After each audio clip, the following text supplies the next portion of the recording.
Assalamualaikum warahmatullahi wabarakatuh. Kembali bersama saya di online class official. Baik, pada pertemuan kali ini kita akan membahas tentang laporan perubahan modal.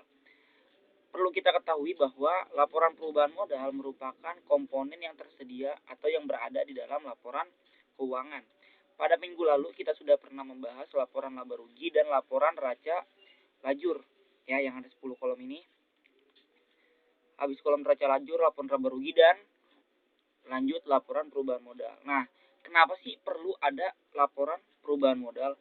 Karena laporan perubahan modal ini berguna untuk mengetahui posisi modal perusahaan, apakah mengalami kenaikan atau mengalami penurunan. Kalau perusahaan mengalami kenaikan, biasanya kaitannya dengan keuntungan atau laba. Jika perusahaan mengalami laba pada periode tertentu, maka dipastikan modal dia dapat bertambah. Tetapi jika dia tidak mendapatkan laba atau sebaliknya dia mendapatkan rugi, maka itu akan mengurangi modal perusahaan. Oke, langsung aja kita praktek ke penyusunannya. Yang pertama, di dalam laporan perubahan modal yaitu ada modal awal. Nah, modal awal ini dapat dari mana?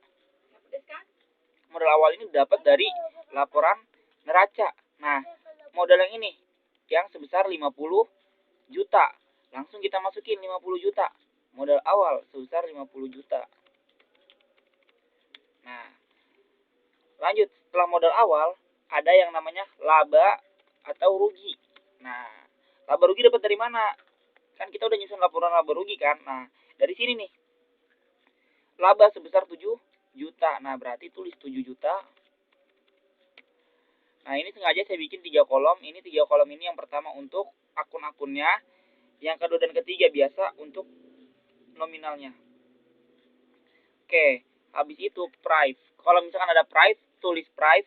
Kalau ada dividen, tulis dividen. Tapi kalau tidak ada, tidak perlu ditulis. Nah, price kenapa kita tulis? Karena di sini ada price, pengambilan modal untuk keperluan pribadi. Nah, price ini kan umumnya dia mengambil modal. Artinya itu akan mengurangi modal perusahaan, ya kan? Yang mana pengambilan uang pribadi ini, pengambilan uang untuk keperluan pribadi ini, dia kaitannya akan mengurangi modal dia.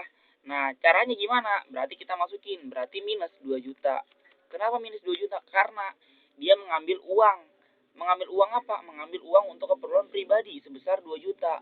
Berarti 7 juta dikurang 2 juta.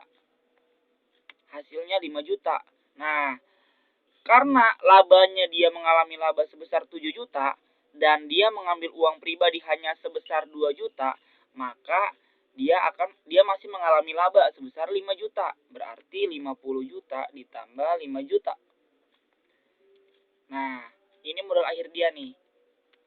Modal akhir 31 Desember 2020. Selesai. Oke, sampai sini paham ya untuk laporan perubahan modal. Sebenarnya gampang sih untuk laporan perubahan modal ini. Intinya paham dulu dari jurnal sampai neraca lajur. Intinya seperti itu. Oke, baik, sekian dari saya. Kurang lebihnya mohon maaf. Assalamualaikum warahmatullahi wabarakatuh.